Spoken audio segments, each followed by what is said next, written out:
Sari van Poelje, who is one of the world's leading experts on creating agile and innovative leadership teams. Sari is a business consultant, executive coach, and trainer, and she helps businesses innovate themselves faster than they can innovate their products. Sari works around the globe with multiple companies. Sari, over to you. Tell us about what you're working on at the moment. Wow, after an introduction like that. So I'm working on a couple of books actually at the same time, and I've launched a new training program called Entrepreneurship in Turbulent Times to help my colleagues set up their business or reset up their business after a corona. The books I'm working on, one of them I'm actually working with you, is called Agile Business Innovation Design, and the other book is actually being published at the end of the year. It's called Transactional Analysis and Organizational Development, Learning on the Edge. So that's going to come out, Routledge is going to publish it probably at the end of the year. Fascinating. Okay, I want to go back already, straight away, I want to go back. So you say you're working on a couple of books at the same time and a training program. How do you manage multiple creative projects at the same time? How do you do that? Well, it's a combination of creativity and structure, I guess. For me, I'm pretty disciplined. I've always been pretty disciplined. So I started my business at 22. I've always worked as a trainer and a coach and a consultant. So I've been doing that for 35 years in different countries. And my discipline has always been to really structure things, and on the creative side to really keep on developing. So doing multiple projects at the same time is daily life for a consultant. We usually have a couple of 4 or 5 projects on the go. Writing 2 books at a time was not my plan. So that is a new one on me. Yeah, the reason I did it was because I was stuck in one book, and I decided to start a new book to get my juices flowing again. And then I finished that book before I finished the other book. So that was not in the plan, actually. Yeah. Can I go back on this idea of structure and discipline? So I think about the creative process like that. There's chaos, there's stuff going on in your head, there's ideas, there's inputs. Then you set some constraints, and then that's what helps you make a creation. So for me, what you're talking about there with structure and discipline is what I consider constraints. So when you say structure, how detailed do you go? Is it very detailed in the structure, or is it big picture structure? What's your detail? I kind of go in and out. So I diverge. So what I usually do is, let's take a book as an example, or even starting a training program. So first off, I diverge. So there's something that catches my eye, or in the world, there's a trend going on. I'm usually not so interested in trends, but I'm interested in what are people doing with that. More usually I get triggered by questions from my clients. So a client comes, I coach a lot of executives and executive teams. They come along, they ask me a question, I go, I don't really know how to answer that. Or there must be a different way to answer that than just my standard answer. And then I go do research. So it starts with a question. My creative process always starts with a question or a dilemma. In executive coaching, it could be anything. I remember I had all these executives come, and they'd come with big problems like, I have to change my organization, I don't know how to do it, and every 4th session, they'd start talking about their marriage. And I'm going, good. And so I thought, I have to help them deal with this, because if I can help them deal with the relationship at home, I can help them deal with the relationship at work, kind of that holistic thinking. And so then I went to train with John Gottman to become a relational therapist. It always starts with a question, or with a team. I do a lot of team coaching. So they ask me things like, okay, I have to scale up. Well, I know a lot about scaling up, but now I had a team that said we have to keep the innovation going and scale down at the same time because we're actually being sold. And then I think, okay, so that's an interesting question. How do you do that? I love that. So that to me is like you're observing the signals. Yes, So yes. you're not It always goes discounting for them. Yeah. me, observation.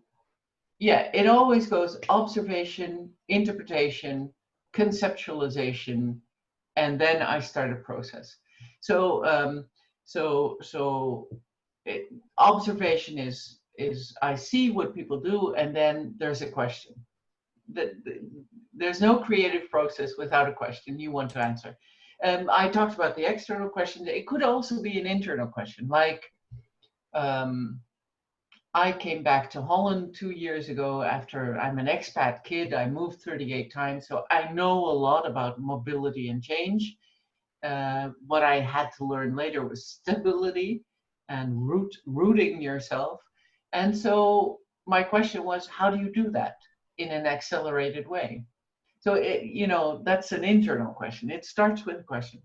After the question, it becomes, I read. I usually read or I look on YouTube, or for TED Talks is really important to me in that, or I ask my colleagues, what do you do with this?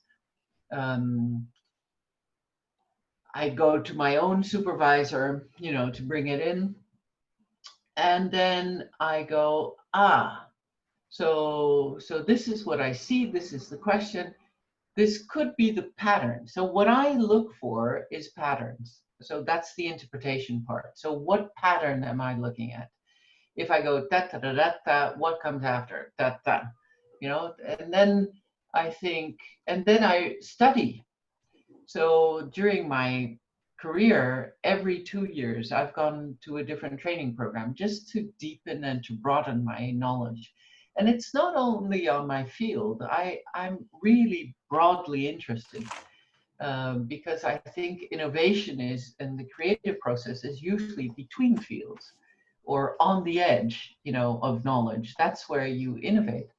So the interpretation, so the second stage after the first stage, which is question and observation, the second stage is interpretation. So what is the pattern I'm seeing? The third stage for me is conceptualization. And then I'm going, okay, so there's different ways, many different roads to Rome almost. What kind of model could I create? What do I think? Because there's usually, sometimes no one has written about it, which is great, because that means I'd be first. That goes really well with my innovative status, kind of. Sometimes people have written about it, and I go, no, actually, I think differently. And then I create a model or a new concept or a new way of looking at it. And after that comes the productification, if you want to say it in Asians kind of way, part. And now I think about it, that's really the process I go through. It starts with a question, I do some research, I ask around, I think what pattern, and then from the pattern I go to what concept or model could I build to answer this question. And then if all is well, I go to a stage where I productize, so where I write or where I create a training program or a video or whatever it is. Yeah. And then, so my final question to you on this process is, how do you feed back into this process? Because once it goes out into the world as a product or as a creation, you're going to get feedback from people. Where does your feedback process come in? Is it come in at every step, or does it come in at the end and then lead back in? No, this is the interesting thing. When you're writing something, well, you do know when you're writing something, you kind of diverge and then you converge. The the difficult thing for me, because my specialization is innovation, I tend to diverge. And and then you open, at least I open as a person as well. But in that divergent stage, what I've noticed is I really need time to myself. I can't take any feedback then. I need to shut myself away.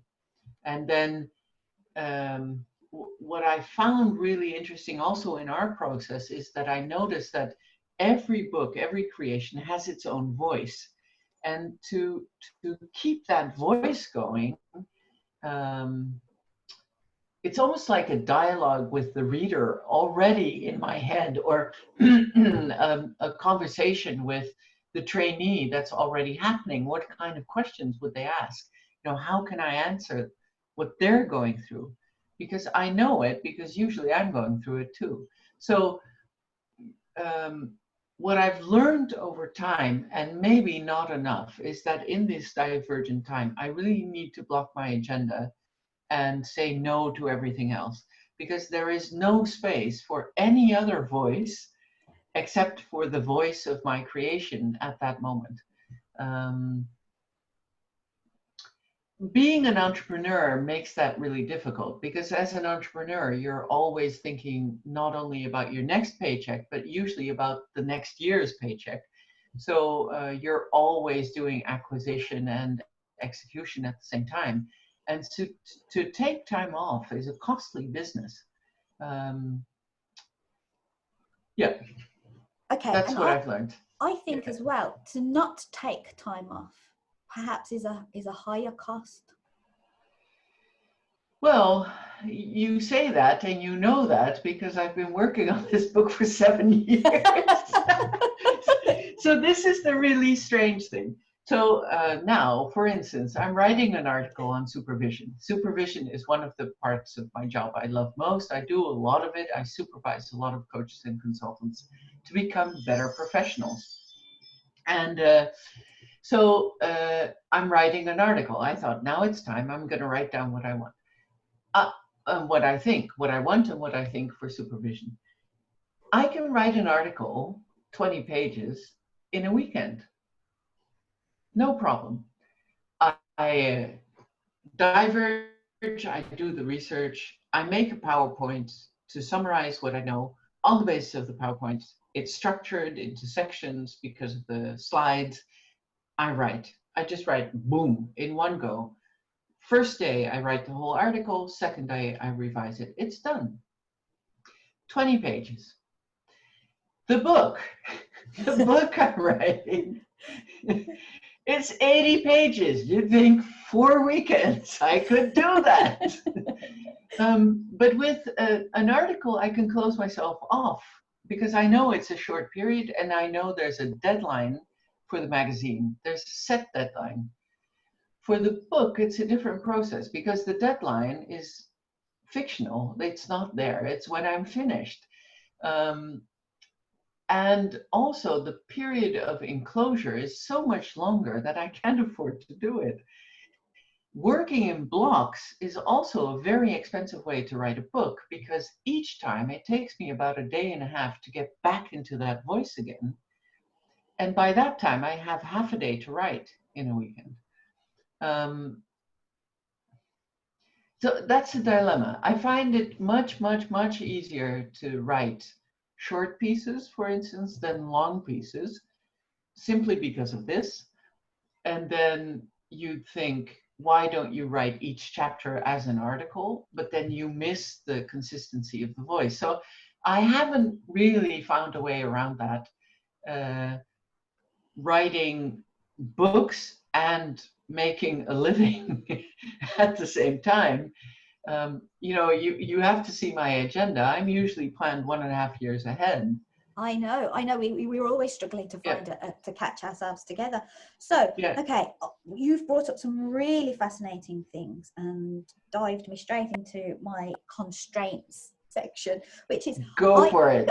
Constraints. I love constraints. Your model, see, conceptualization. There you go. Constraints. I think you have constraints that are put upon you, and also constraints that you put upon yourself. So some of the constraints that that are put upon you might be that, for example, the magazine has a deadline. That's a constraint that you can't break, and that helps you sort of compartmentalize the job. But some of the constraints we put upon ourselves are things like, I'm not good enough, or I can't do this, or I'll do it later after I've done other things. And so how do you marry and work through the constraints that are put upon you and the constraints that you put upon yourself to actually push yourself through the process to actually create?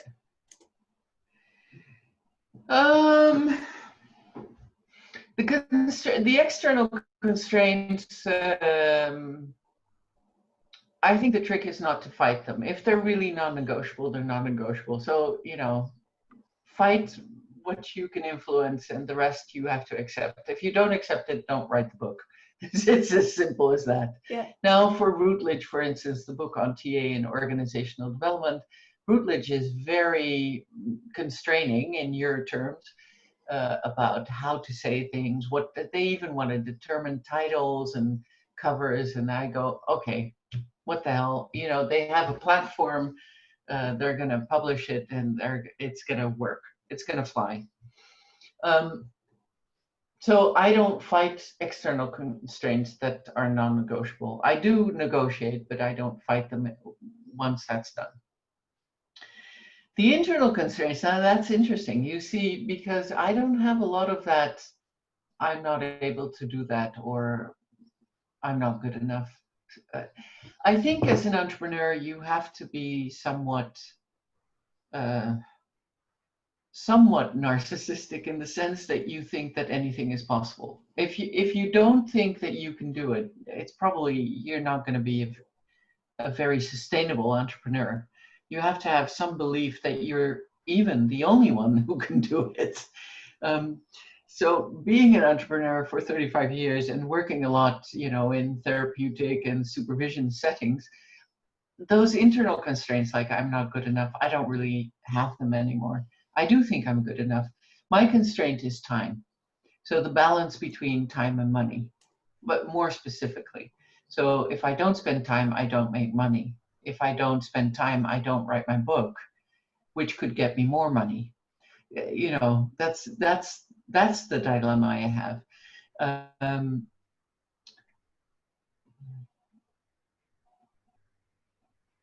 Do I have? Yeah, that's it. I don't have any other internal constraint. I think writing a book is really, really important.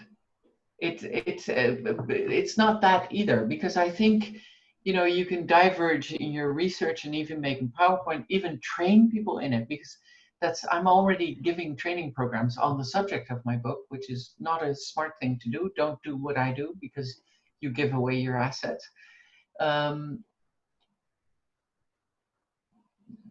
But somehow that it's gonna, you know, if I calculate it, it's gonna take me, if I sit down for 2 weeks, I'd probably finish it.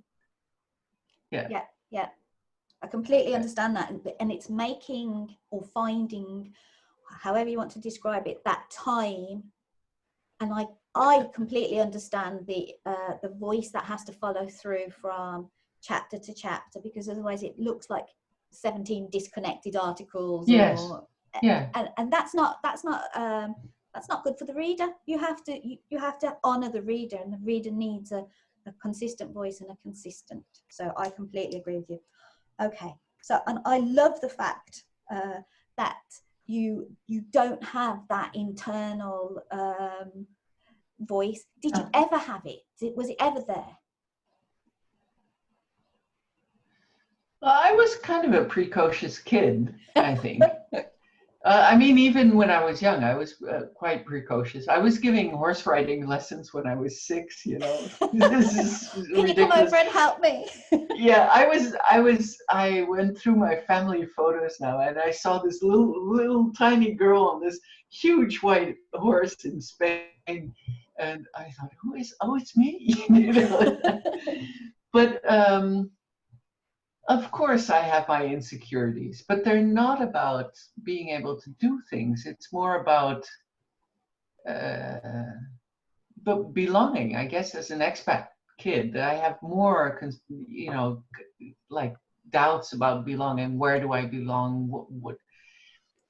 And I'm wondering as we speak, if that has anything to do with creating that voice for the book, or that I have many kind of different channels in my head. I don't think so. I started my business when I was 22, and you can't do that unless you think you can. Yep. Yep.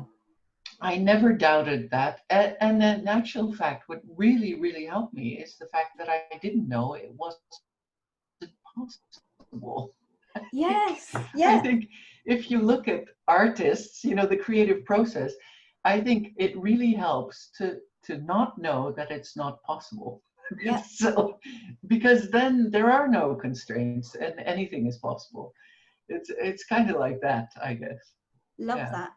Okay. Tell me, okay, I'm going to change subject a little bit. What are you most Yeah. proud of that you've done in your life, or proud of recently? Is this a personal question or a professional question? I'll save the personal for last, but the professional, I think I actually don't really look back. I look more in the here and now and forward. When I tell people my story of entrepreneurship, I am really proud. I mean, it is very unusual for a young girl of 22 to start an international business, to become successful so young,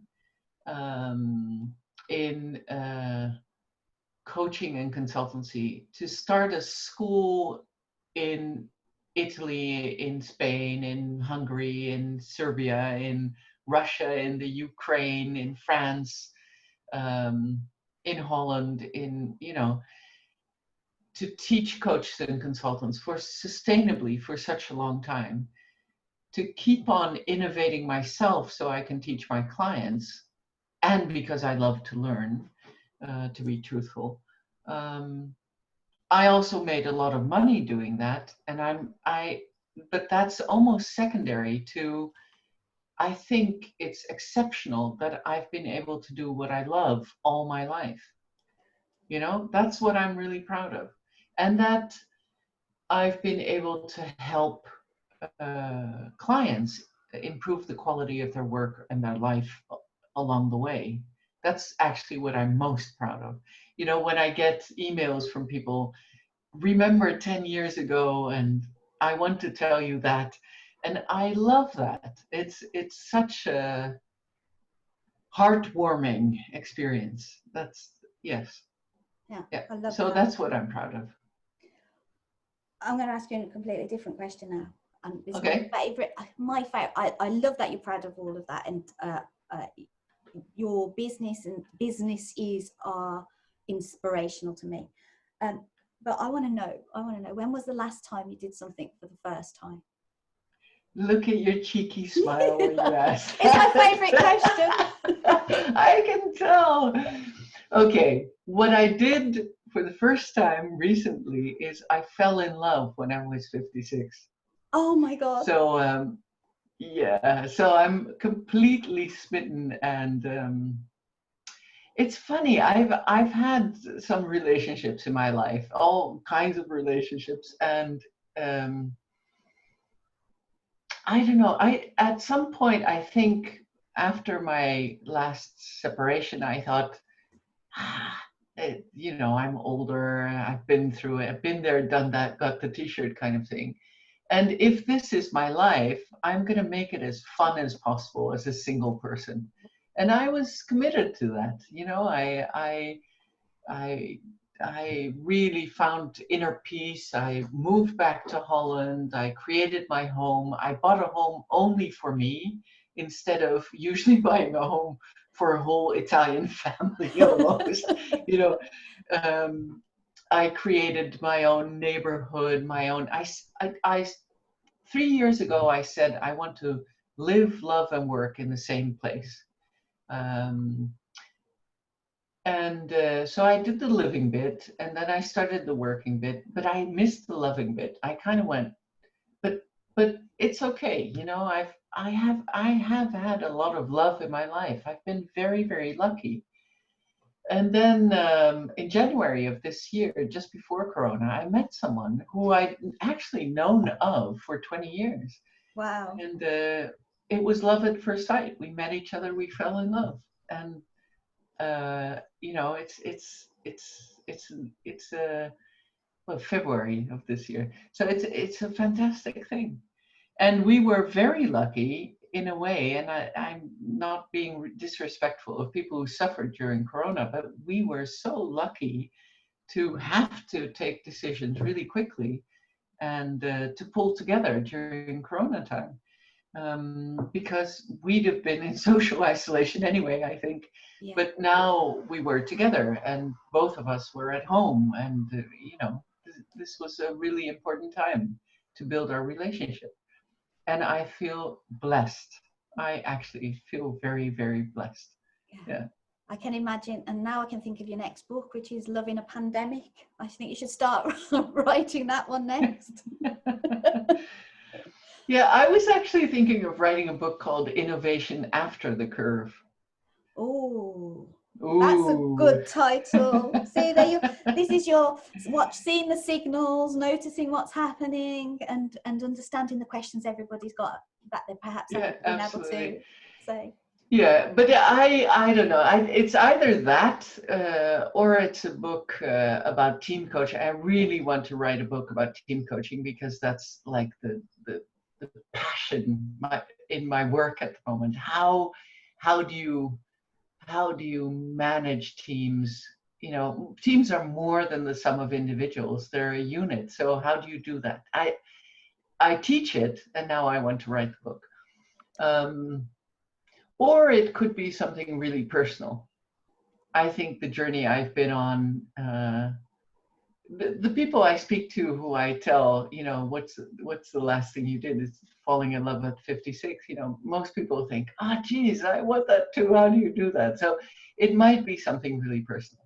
But anyway, I guess one of the tricks to being creative is to have a plan A, B, and C, to always have many things on the go. So that's what I do. How do you, one final question before we sort of start rounding up, because you just brought up a really fantastic point, which is, how do you evaluate where to spend your time? So if you've got all these different projects on the go, what's your evaluation process for deciding, well, this is the project right now, that's the right project? Well, I'll tell you what I do, and I'll tell you what I should do. Okay. So what I do is I go where my heart lies, so where my passion is, really where my interest is, because I'm trying to find an answer to a question. That's what we started with. So I puzzle and I write until I found an answer to the question that satisfies me, and hopefully my clients as well. So that's what I do. What I should do is I should think more in a more structured way about who is my audience, how do I want to make my money, and I should be writing the book that would generate the next project. But it's not my way, really. So I know what I should do, but it's not my way. So, yeah. I think you actually do what I do, which is I call this the brain world barrier. You need an idea that's energetic enough to break through the brain world barrier, and if you do it always on a calculated list of things, like this is good, then I don't know if it creates enough energy. But if it's something that you're passionate about, then the idea has so much energy that it has to break through that brain world barrier. That's why I like that. That's a great metaphor. Yeah. I think you always should be looking for energetic ideas rather than calculated or listed ideas. Yeah, it's true. And that also brings me to, you should also let go of ideas that don't have that energy. It's like pulling a dead horse. Yeah, yeah, literally. We say in Dutch. Yeah. So, yeah. Okay, fantastic. In life and in work. Yeah. Yes, yeah, in love and should I market myself? So if you want to know more about this. Well, this is where I'm leading to now. I want you to be able to tell us about your training program. So Okay, tell us about that, cool. because I think that lots of people would be interested in that if it's available publicly. Yes, absolutely. So, so if you want to know more about the agile business innovation design, please go to www.teamagility.com. So if you want to scale up as a startup, or you're stuck as a family business, or you're a multinational that has to innovate more, go to that website. If you're interested in the training programs, I've got really cool training programs that have been running for a long time and that work. So people who go to my school become kick-ass coaches and consultants and leaders. So you can either do a string, you know, like becoming a coach, becoming a team coach, becoming a kick-ass consultant. But I've also got really spot-on kind of training.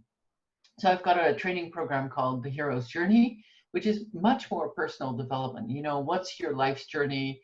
Where are you stuck? And what could you do to continue? And I use the hero's journey metaphor for that by Joseph Campbell. And it's really cool. I explain it. I use movies. People walk their own journey. They learn how to get out of whatever rut they're in. And I love giving that because it's such deep personal work. I give that in Luxembourg a lot, but I also give it here in Holland, or we could try it online if that's necessary.